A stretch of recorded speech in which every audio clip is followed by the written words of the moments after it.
Welcome! If you've noticed Telegram looking a bit more dynamic lately and want to take full advantage of its updated interface animations on your PC, you're in the right place. In this quick guide, I'll walk you through exactly how to enable those smooth visual effects that make your chats feel more lively and modern. First things first, go ahead and open your Telegram app on your computer. Make sure you're logged in and on the main screen where you can see your chats. Now, look up to the top left corner of the app. You'll see the three horizontal lines, sometimes called the menu icon. Click on that to open up the main menu. From there, find and click on Settings.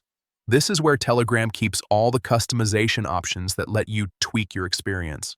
Once you're inside Settings, scroll a little until you find the section labeled Battery and Animations. Go ahead and click into it. This section is especially important because it controls how Telegram balances performance with visual effects. Inside, you'll see an option called Effects in Messages.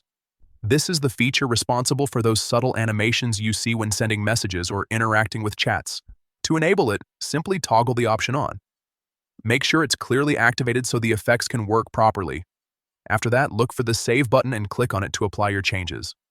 Without saving, the setting won't take effect, so don't skip this